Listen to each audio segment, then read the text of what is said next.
Hello from Geneva, from the World Economic Forum. I'm Mirek Dušek, Managing Director at the World Economic Forum.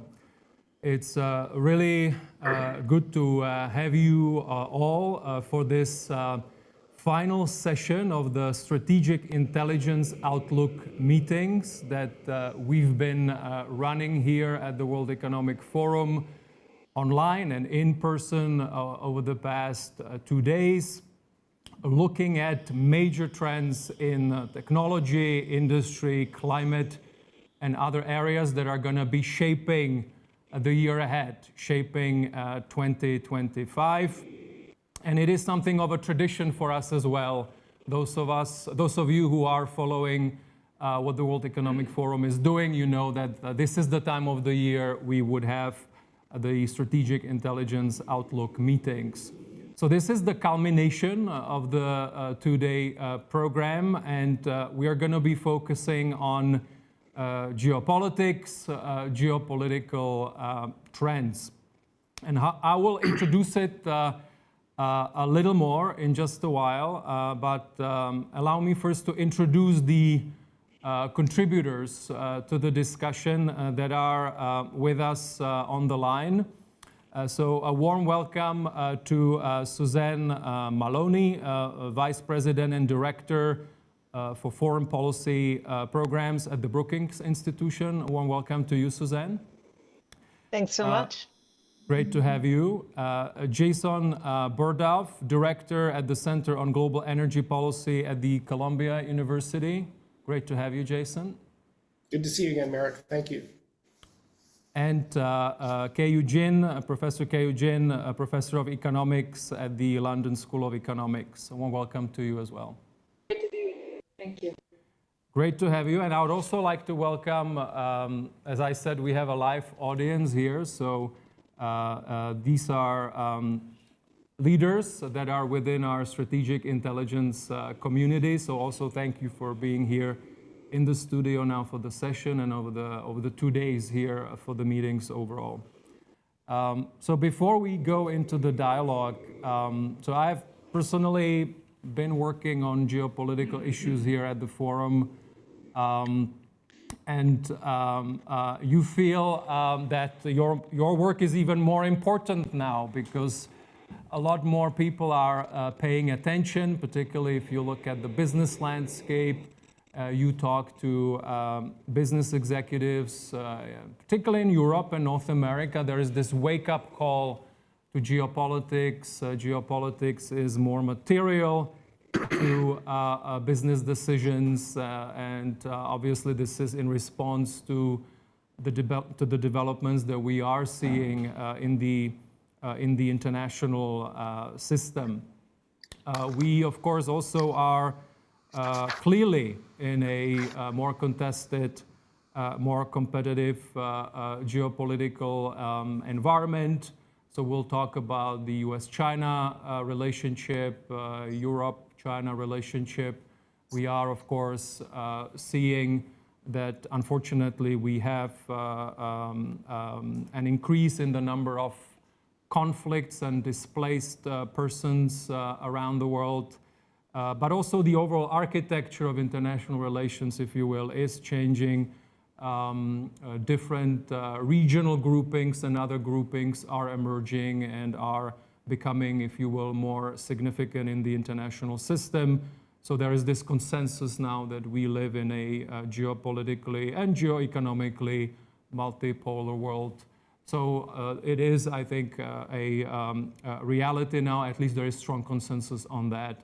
But there is also this connection between politics and societal trends and geopolitics. So if we look again at, for example, the recent US election campaign, the US-China relationship was quite prominent for a foreign policy issue in the campaign. And also Ukraine, for example, was part of that as well. And so while we've covered over the past 2 days here many issues, I don't think we could have a better culmination of that day, of that program with a session on geopolitical trends.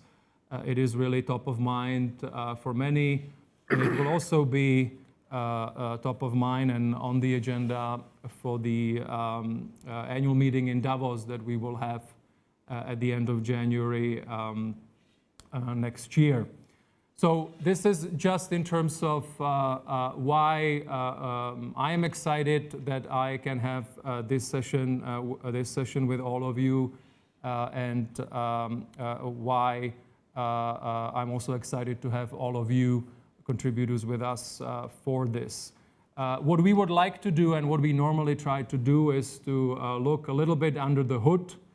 And so, yes, of course, there are the headlines, but why I hope many of you are following us online is also to really understand a little bit the deeper trends, look at the weak signals, also, for example, talk about the false signals, things that many are talking about, but maybe 1 year from now, those big issues will become much smaller. So with that in mind, I'd like now to go to our august panel. And I would like to go to you, Suzanne, first. As I said, you're Vice President, Director, Foreign Policy Program at the Brookings Institution. And overall, I'd like to go to all of you on kind of the impact of the election in the US and the incoming administration on the geopolitical realm overall. After all, we are talking about the biggest economy in the world, still the biggest military power, so obviously that has systemic impact on the world.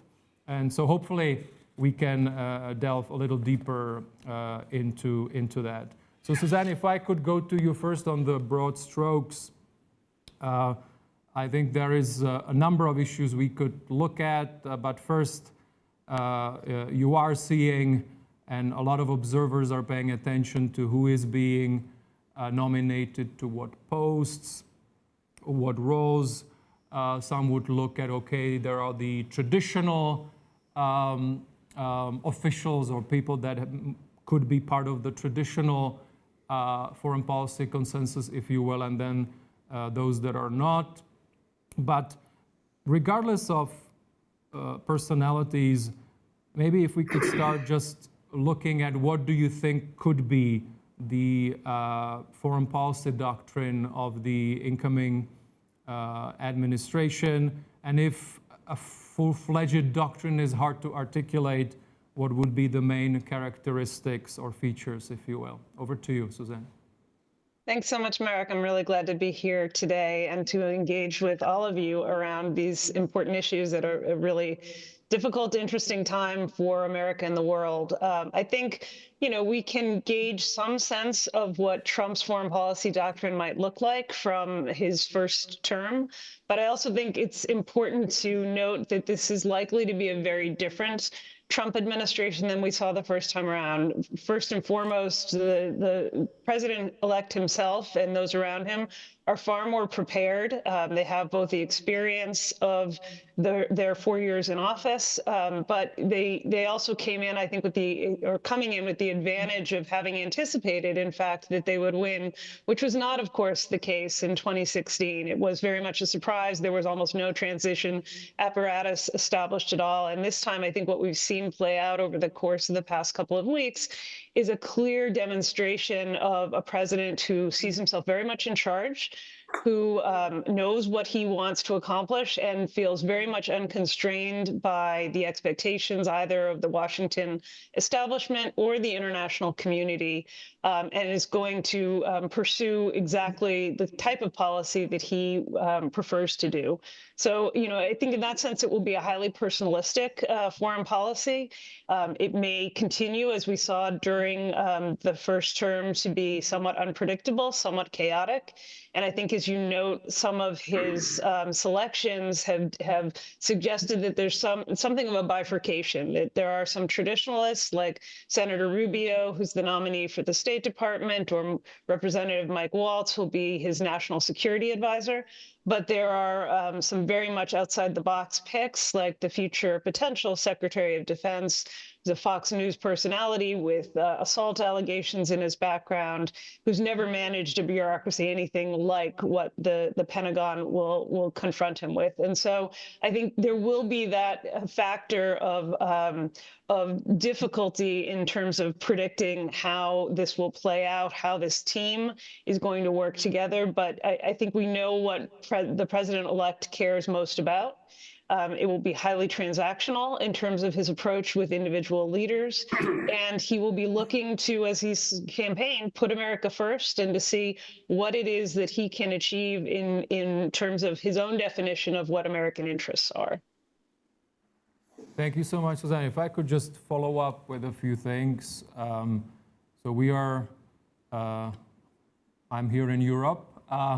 So obviously, there has also been a lot of attention being paid by Europeans to the election and to the result. And I think there is a great deal of nervousness, or a lot of people are looking for strategies and a way forward in this new environment.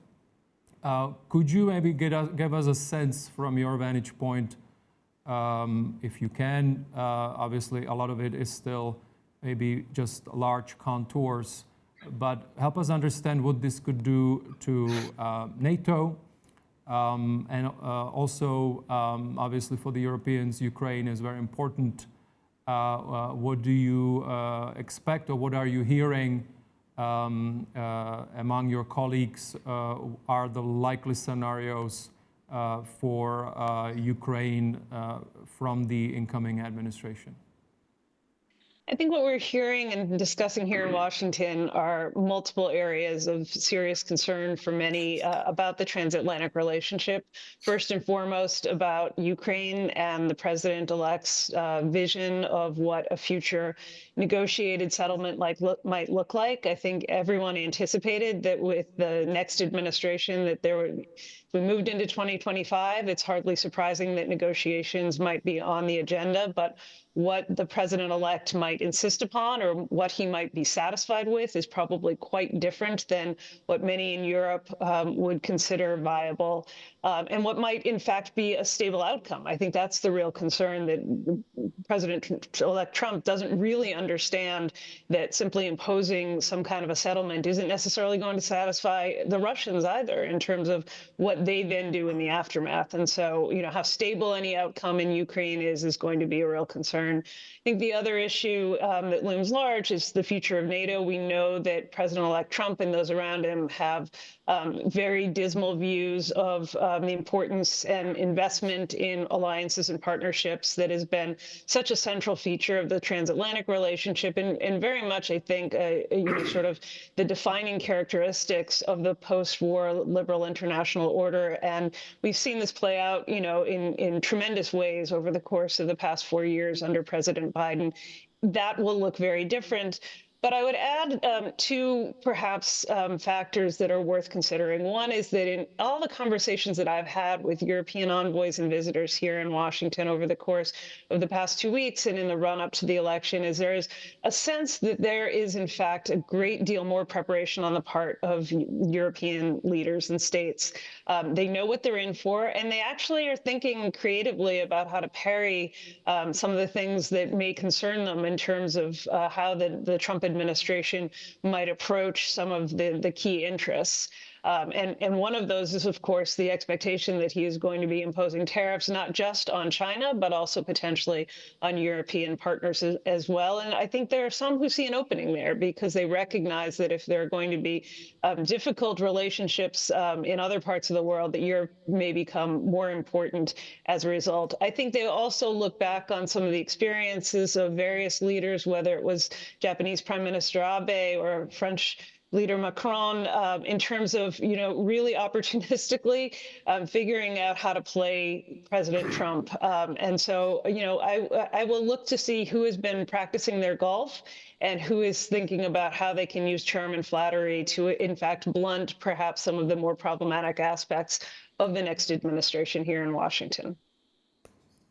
Thank you. And maybe just, it's very interesting. things to those important signals to read as well, as you said. But maybe because there is always this thing about, as you know, people say whether the incoming president should be taken literally and seriously, or either.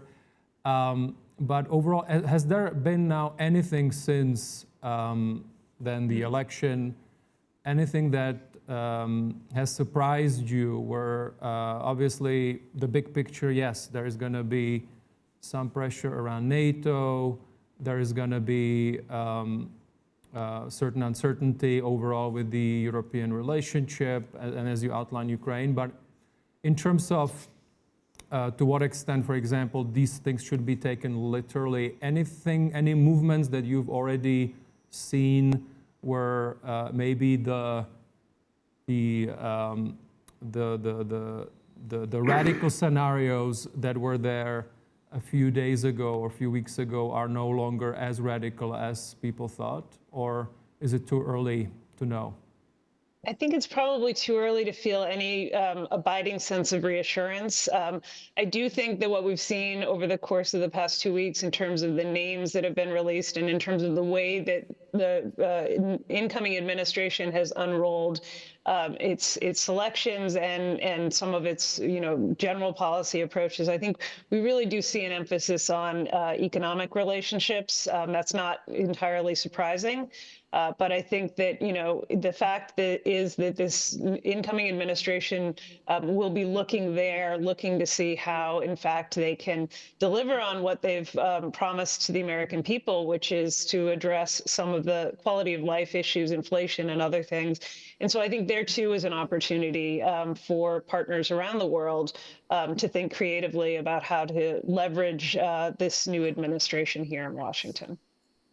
No, thank you so much. I will come back still with another set of questions, but I'd like to now move to Professor Jin on the US-China relationship. It is good to see you again, and thank you so much for all your overall engagement with us. You really are among the top people on understanding particularly the Chinese economy. Obviously, this is, if we look at geopolitics and geostrategic trends, we look back, what has really changed and what is changing the geopolitical landscape, the US-China relationship, I think it is obviously up there as a big catalyst of the changes that we're seeing. We've already, I think, alluded to, for example, the pronouncements of the incoming administration on tariffs. There is language not only around de-risking, but more explicit around decoupling as a desired outcome. But so there is the economic relationship, but overall, how do you see it from your vantage point? What would be the major trends that we should be paying attention to in the US-China relationship, and maybe what are the weak signals there as well that may be not as pronounced but could be actually more important for us to pay attention to? Over to you. Thank you, and thank you again for having me. It's great to be with you and my fellow panelists. Well, I think to sum it up, at least from Chinese perspective, Trump's administration is going to really pursue an anti-globalist, anti-multilateralist, isolationist, and de-Sinicization policies, although they believe that there's still some room for negotiation, as Suzanne also just mentioned, the transactional aspects of Trump's policies. When it comes to the relationship, let's say that the Chinese, I believe, are relatively indifferent between the two presidential candidates, unlike the first time around. And I also agree with Suzanne that, again, just as in Europe, this is not China's first time now dealing with the Trump policies and what is about to come. In the beginning, especially the first trade war they were also feeling the parameters. They didn't quite really understand what was going to happen and what was going on, and they didn't know what quite to expect. And this time, I think the reactions or the responses will be measured, will be more calculated and calibrated compared to the past. Now, of course, on a general level, China has already been preparing for this. A number of years ago. There are two trends to recognize. First is already what's happening independent of geopolitical changes. There has been a great economic trend, which is that China is becoming bigger and richer, and therefore it's actually looking more and more like the US. What that means is that its trade as a share of GDP is going down, or its share, its trade relative to its production is going down. It's becoming more closed. Evidence suggests, statistics suggest that it's in kind of producing more of its more intermediate products than it was in the past. So there's that element of domestic structural changes. And then, of course, the preparation for a more disengaged, let's say, US-China relationship. And that includes strengthening alliances with other countries, especially in the region, in Asia, with other developing countries, and potentially there is room for more collaboration with Europe, given Trump's generally truculent trade policies towards everybody. And technologically, it has already been really going on separate paths. So I would just say that this isn't really a shock anymore. China's prepared. It doesn't mean that there's going to be very little impact on China. I'm happy to share some thoughts on the economic impact or expected economic impact on China. But just to say that China would keep on engaging with Trump and keep on engaging communication with the US. However, some of Trump's cabinet choices make it more difficult because of, let's say, sanctions on certain US personnel would potentially make it more difficult for certain aspects of communication. So I think overall, there is not much more to be done other than kind of signing up more trade agreements, focusing on RCEP, and actually making up for the potential loss of trade. So let's say the first time around with the first trade war, 40% of the reduction in trade with the US was actually compensated by more trade with other economies. And also, weighted average of tariff with the US has been going up, and half of the goods are much higher than what the most favored nation status would give them. So in any case, further kind of aggressive policies on the trade front might not make as much of a difference as we think. Let me just pause here because I know there's a lot of information that I shared on, yeah. Thank you so much, Professor. Maybe just a quick follow-up. So there was the fiscal stimulus that was done. I think the timing was right after or a few days after the US election. Was that linked? There was some speculation on that, in your view. And on the, as you said, there is already a redirection of trade flows and export flows from China to the rest of the world. If I'm not mistaken, in 2022-23, the bilateral trade between US and China was almost at 800 billion. Now, of course, it's going down. But is there, to what extent is there absorption capacity in those other markets? To what extent can they replace a very rich market that the US actually is, in your view? As also the, as we all know, the shift to new productive forces and the importance of these high quality exports and how important that is to the Chinese economic model going forward. So just any thoughts on those questions, or you also wanted to possibly share more thoughts on the economic impact? Yeah, sure. Well, fiscal stimulus, the decision made is still primarily based on the Chinese economic reality, although I do think that right after the elections, it is a timing issue. It is also a signal to say that this is how the Chinese are prepared to offset some of the trade impact with the US by doing more stimulus, not through an exchange rate depreciation or some of the other tools that might be available. They also picked a timing to do more stimulus after the announcement of the Fed cut of interest rates, so that could also be choosing the particular window of timing to announce these. But overall, the fiscal stimulus is aimed at resuscitating the economy, and we believe that there will be more to come over time. They're also trying to figure out its impact, the parameters of the stimulus, how it's done, how it's going to be implemented, when and where to introduce, in which sectors and which areas, so forth. But I believe that there is a belief that the Chinese government has put growth back as front and center before the other kind of policies. In terms of trade with other countries, well, first of all, when you look at the U.S. trade deficit, ultimately it is a saving and investment imbalance in the U.S. And so even if U.S. imports less from China, it will import more from other countries unless they change this saving and investment dynamic. They're not going to be able to reduce their deficit. They're going to be able to, reduce it vis-a-vis China, but overall the trade deficit is not a bilateral aspect. And same thing with China. I think there is more capacity to trade to other countries. As I mentioned, from the first time around the trade wars, 40% of that was offset, and this could be increasing because China is also not only redirecting trade, but also FDI and other investment, directly investing in other countries that are set up as base for production.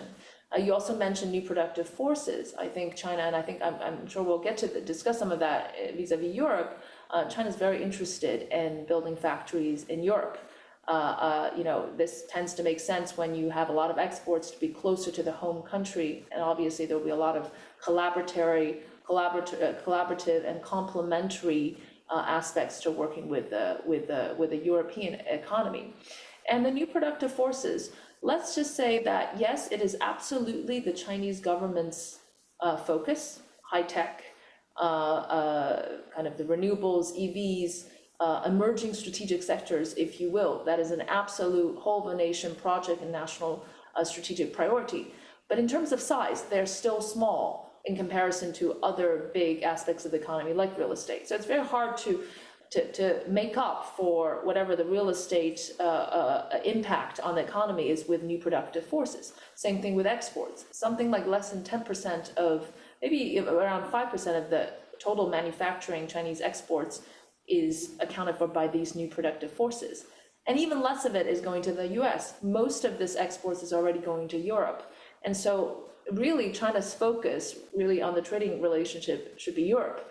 And other countries, given that there has been a slow structural decline and expectations of this reduced capacity with the US. So absolutely, I think there is a lot more capacity, especially in these new productive forces, if we're talking about the green transition and cheap and good technologies, batteries and EVs and so forth. Solar panels are really what China is good at. So I think this is actually also China's strategic goal, to increase alliances and relationships with other countries. Yes.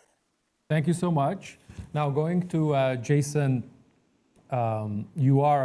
we've also worked together for a while now, and you really are one of the top experts on the energy transition, also on climate policy.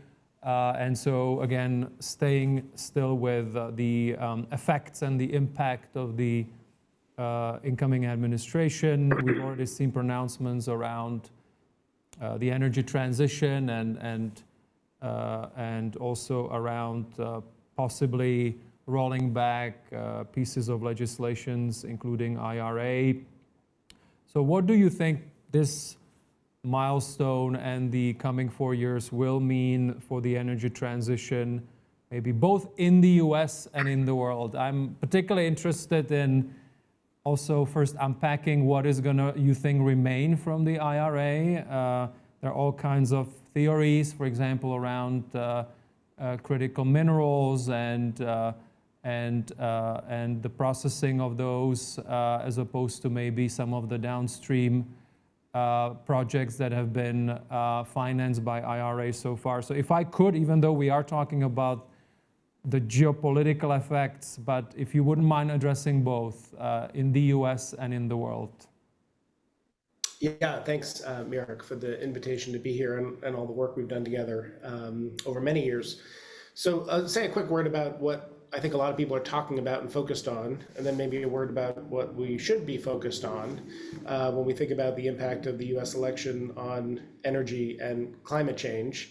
And it's a headwind for the pace of the clean energy transition. This administration doesn't seem to have the same focus on accelerating a transition to clean energy, but we should keep it in perspective. A lot of trends are probably longer lasting, are driven by some market forces, and there are ways in which new forces and priorities of security and competition, including rivalry with China we just heard about, are continuing to fuel some of these things. There's a lot of focus on what the US will do, especially with people in Baku as we speak, with the international climate negotiation process. And President Trump pulled out of the Paris Agreement last time. I suspect that will happen again. And has even talked about possibly pulling out of the UNFCCC, the UN Framework Convention on Climate Change. On the Inflation Reduction Act, the Trump administration has been critical of the IRA, vowing to rescind unspent IRA funds, to repeal the EV tax credit. It is important to remember that a lot of the economic activity being created by these tax credits is occurring in Republican states. You recently had a letter from 18 Republican members of Congress to the House Speaker, encouraging the Speaker not to pull back on IRA spending. And for some of these priorities, there is broad bipartisan support, how we think about technologies like carbon capture or nuclear power. So I think some of the consumer-facing tax credits, like the tax credit for EVs, are at risk. Some of the manufacturing tax credits, particularly in areas of technology where a lot of investment is happening in Republican states, maybe less so. We should remember, too, that we're going to have a big debate in the United States over fiscal policy and how to think about extension of the Trump tax cuts, and that's really expensive, and they're going to be looking for pots of money to pay for it, and the IRA may be one of those that they turn to. The third area is kind of unleashing oil and gas dominance, and I think there will be a focus on trying to, Trump promised to cut energy prices in half. I think that's a very hard thing to achieve, and if we were to cut oil prices in half, I'm not sure oil companies would keep drilling at the rates that they are. But there's going to be efforts to increase oil and gas production, but probably, frankly, more rhetoric than impact. If you look over the last 15 or so years at the pace of production growth for US oil and gas with the shale revolution, you really can't tell whether a Republican or Democrat has been in power. Most of that is happening on private lands. There will be some things that make a difference, like making it easier to build pipelines, for example. Some things that'll affect production further out, like maybe offering new areas for leasing, but when you lease something, it takes years and years to build. And then probably starting the permit process again for LNG exports. So those are the things that are getting a lot of attention. I wrote a piece this week in Foreign Policy with my colleague David Hill, who worked in the Bush administration, and we talked about where this administration should be focused, particularly if part of the promise was to bring energy prices down, or at a minimum, prevent them from going up.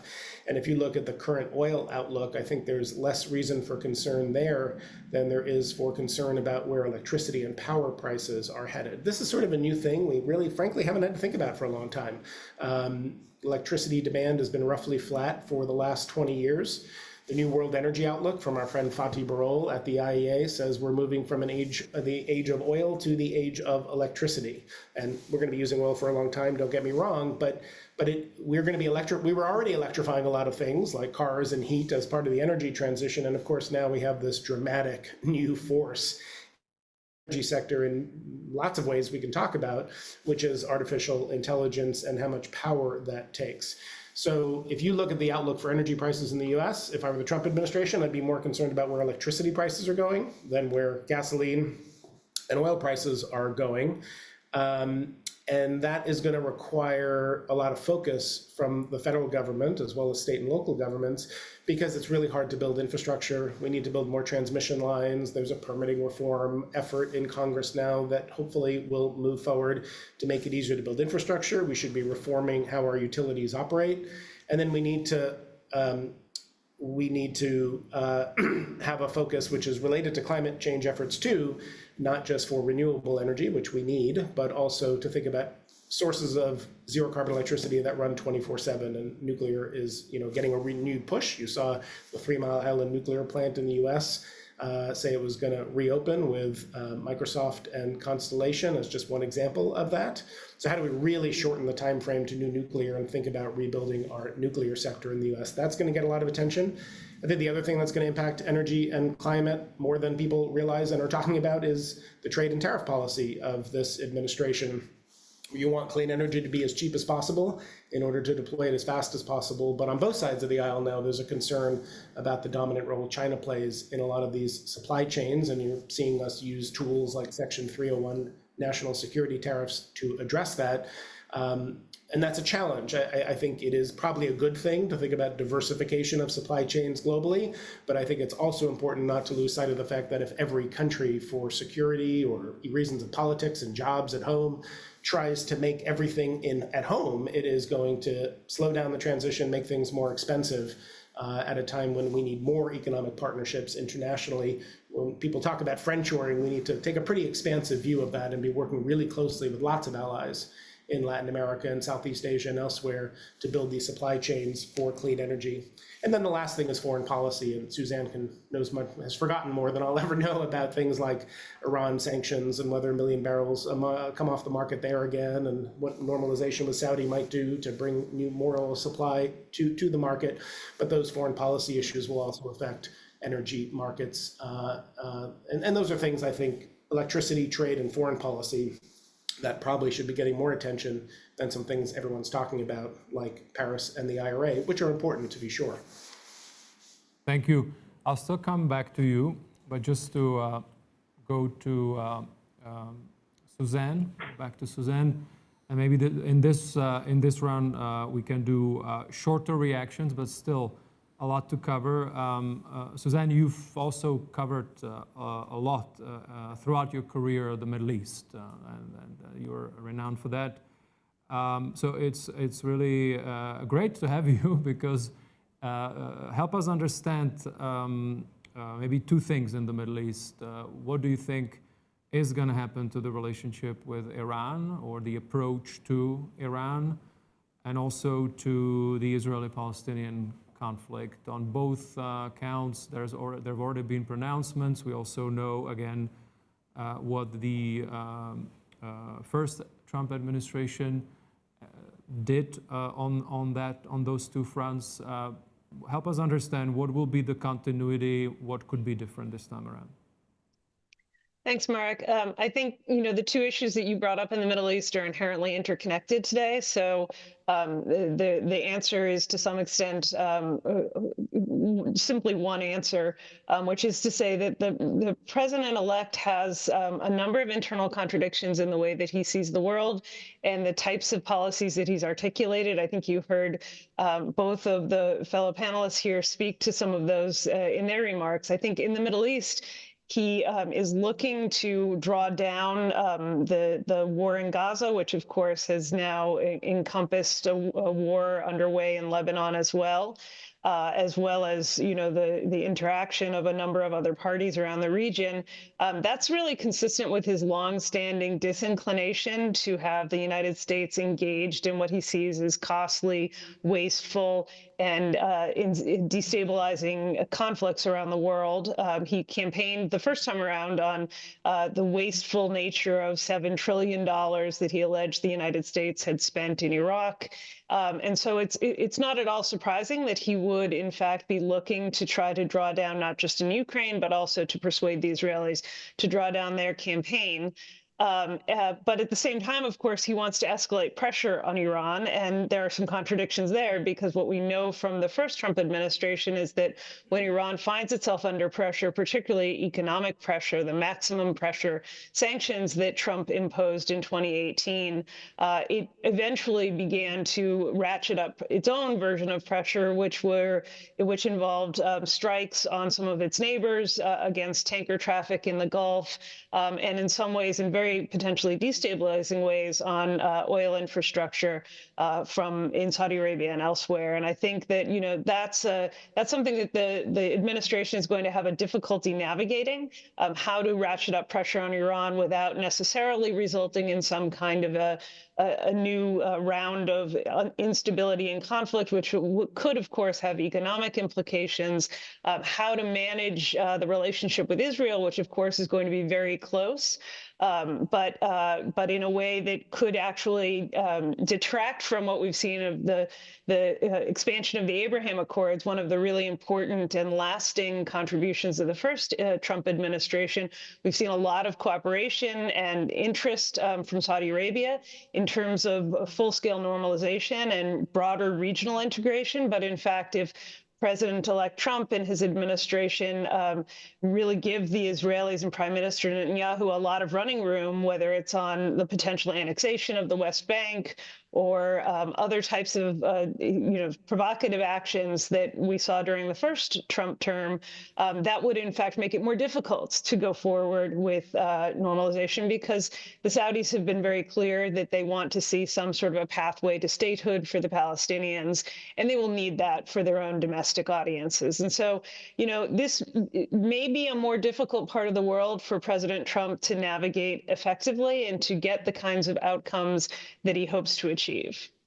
Thank you. Maybe just a quick build on what you said on the Saudi-US relationship. As you indicated, there's been developments since already within the Trump 1.0 administration. We're learning from the Saudi Aramco incident, etc. So are you expecting that relationship will be not as straightforward as it was in the first administration?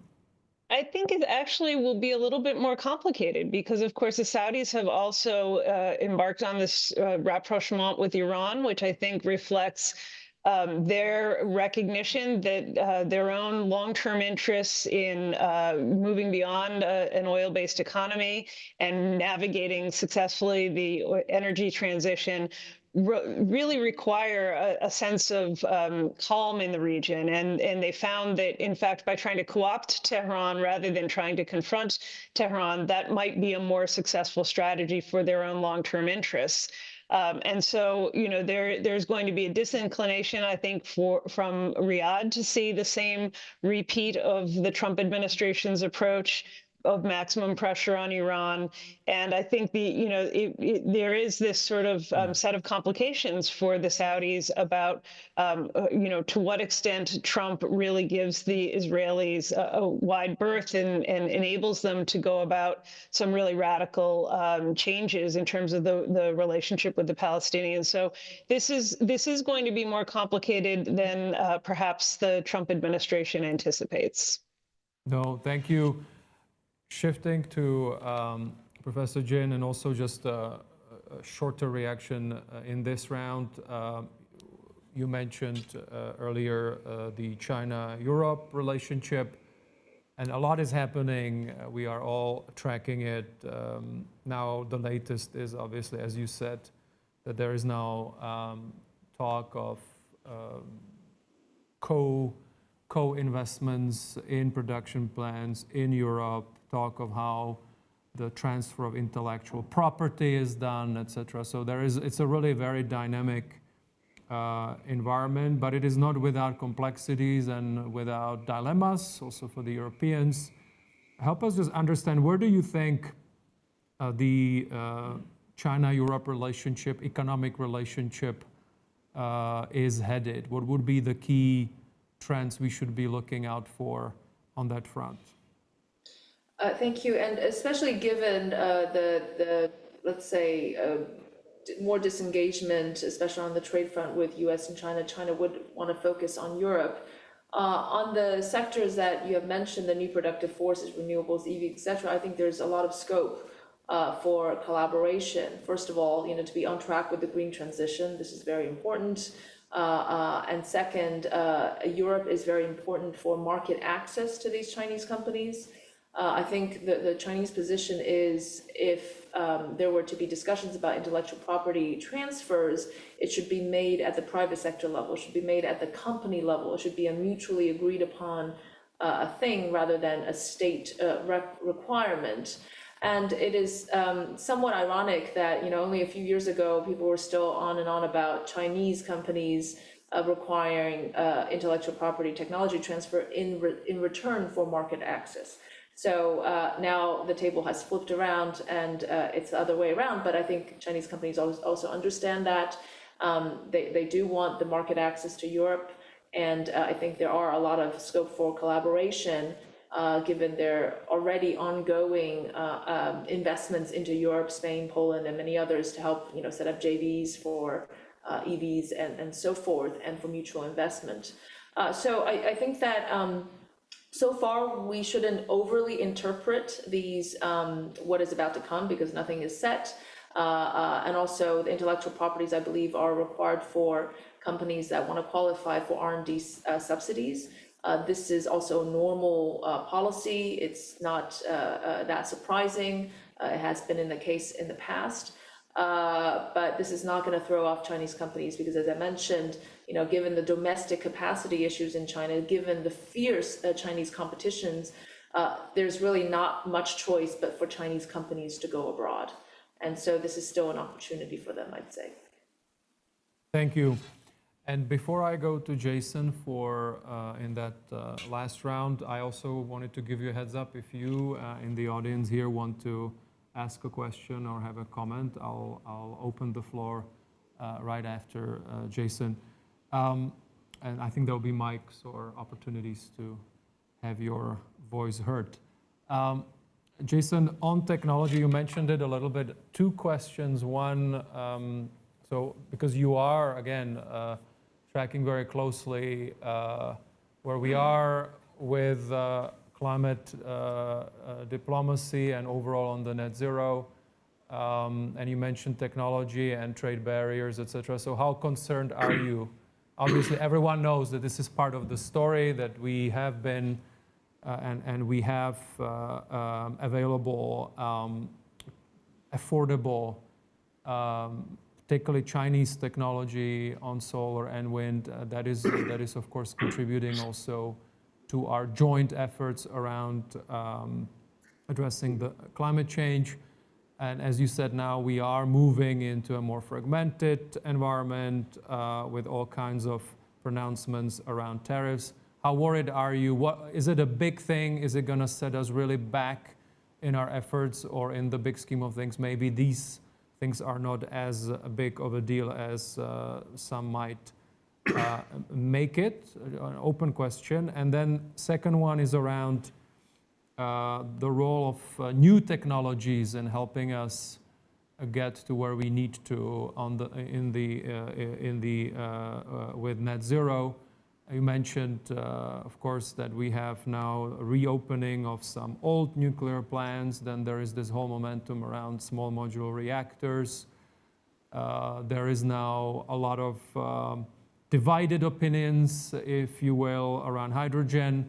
So the first one is more on the trade barriers, but the second one is more around what would be the technologies you think we should be paying attention to that can become even bigger and help us get to net zero. Over to you. Sure. Yeah. No. I think. Look, we just started a major program here at the center a few months ago on trade and the clean energy transition. It's the focus. It's the team we sent over to Baku to COP, and it's a really important issue to pay attention to. And two things are both true at the same time. If you look at the more than 90% decline in solar costs, in battery costs over the last decade, a significant part of that cost decline was because of the massive manufacturing capacity that China has built and seems to be pursuing a strategy of economic stimulus, which has some amount of investment in domestic manufacturing for the purposes of export, what is perceived, at least over here, as overcapacity, which may be a challenge for manufacturing investment here. It's incredible that $2 trillion is going to be spent this year on clean energy globally, more than twice what is spent on fossil fuels. You're kind of breaking these records year after year. 2/3 of the investment in new electricity generation globally is renewables. For each of those statistics I just gave you, about half of that is China. So it's just a major player in deploying clean energy, building coal plants as well, but in deploying clean energy and bringing costs down. And then that is, in some sense, when things are cheaper, you can deploy them more quickly. But it is raising, obviously, a lot of concerns in the US and in Europe on multiple fronts. And I think it's important here to be clear about what problem we're trying to solve, what the concern is, because it probably is the case that one should think differently. Say, when we use phrases like national security, everything is now a national security issue, it seems. What is the national security risk of a cheap manufactured product like a solar panel? It might not be quite as severe as advanced, semiconductors that are used for advanced military technology or something. So the concerns you hear relate to national security, economic competitiveness, job creation, just domestic politics. Can we maintain support for the Inflation Reduction Act if people in Michigan in the auto sector are losing their jobs in the process? Carbon intensity. The White House climate advisor John Podesta gave a big speech here at Columbia about we want to level the playing field there. So it can be helpful to think about resilience, think about security, think about diversification of supply chains, but that again requires more trade partnerships, not fewer, and more cooperation globally. In the US, there may be an effort to think about something like a carbon border adjustment, as the Europeans are putting one in place.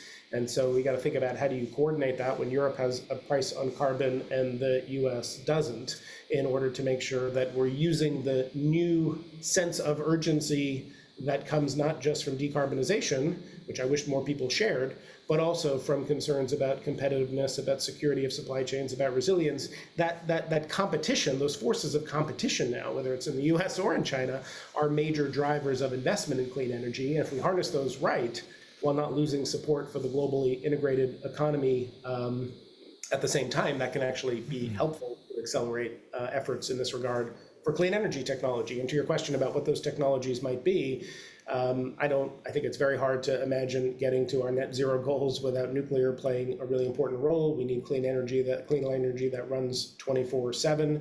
And I'm excited about the advances we see in technology there. And now you have these new hyperscalers, the Google, Meta, Microsoft, with huge amounts of money to spend. They care deeply about their green credentials. They just need to move fast. They can't wait a decade to build data center demand. So we got to figure out how to shorten the time frame to build, to put capital to work in clean electricity sources. Advanced geothermal is actually could contribute more than people think. It's kind of exciting what's happening there. Breakthroughs in storage, which would allow renewable energy to play even a bigger role moving forward. You asked about hydrogen. I think there, a lot of people want to make hydrogen. The problem is not as many people want to buy hydrogen, green hydrogen, I mean. And so this issue of cost in the transition is still a very important one. Green hydrogen is really expensive compared to the alternatives. And so we need continued government support and policy to help with that. And we need to make sure that we're bringing the cost down as quickly as possible so that private sector forces can help to drive faster toward the clean energy solutions we know we're going to need not just electrons, but molecules for a lot of uses, and things like green hydrogen are going to play an important role there. Thank you, Jason. We do have one gentleman here, if you can introduce yourself. Sure. I am Arun Sundarajan from New York University.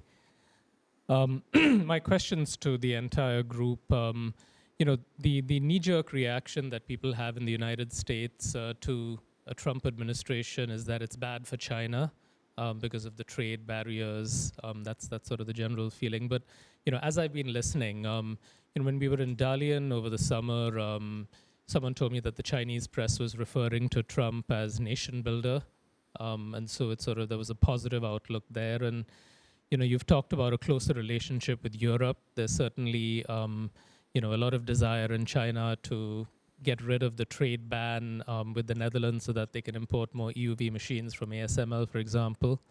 The world will be looking towards China as being the other superpower if the US recedes, leadership in alternative energy. So I guess my question is, Net, do you think a Trump administration is going to be good for China or bad for China over the next 4 years?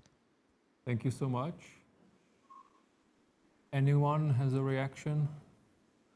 I can start. I think economically it will be bad for China, but it would also be bad for the rest of the world given the pressure on inflation. I think that politically, China believes that there might be still, rightly or wrongly, might be more room to negotiate around the sensitive issues around Taiwan or geopolitical issues. So I think this is how they perceive it. With a bit more room for negotiation, but economically, absolutely, it would not be great news. Thank you so much. Anyone else wants to?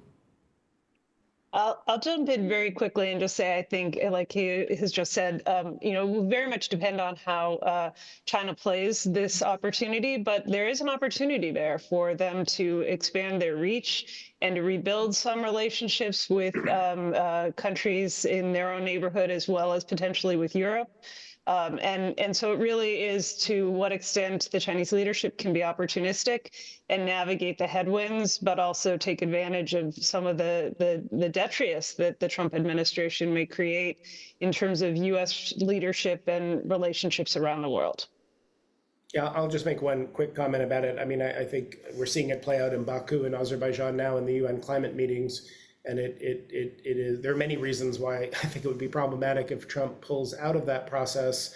It is also, one of them is that it is a source of soft power and geostrategic relationships and influence. And the conversation happening in Baku now is what wealthier countries are going to do to deal with the fact that the problem of climate change historically has been created by developed countries. The lowest income countries don't necessarily have the resources to develop in a cleaner way or cope with the impacts of climate change. How are we going to think about equity in this transition and come up with resources at a time when the emerging and developing economies have a growing sense of hypocrisy and resentment for how this energy transition is unfolding in ways that they see as unfair? That the US retreat from that stage would be a geopolitical opportunity for other countries like China to step in. And play a leadership role with some of the emerging and developing economies that are looking for partners to think about how they're going to meet their energy needs and cope with the impacts of climate change. Thank you so much. We are at time. I wanted to thank Suzanne, Maloney, Jason, Bordoff, and Keyu. Thank you so much for joining us and sharing your views. Obviously, we are seeing a lot of change in the system, so really being able to get views and analysis from experts like you is of critical importance. As I said at the beginning, it's also something that is now of clear importance to business leaders. Geopolitics has become more material and it's informing business decisions as well. As I also said at the beginning, this is the final session of the Strategic Intelligence Outlook meetings of this year. So thank you so much for being with us. And obviously, given what we've heard, 2025 is going to be a very interesting year, very dynamic year. And we are hoping that you will be with us as we then offer other conversations like this throughout next year. Thank you so much.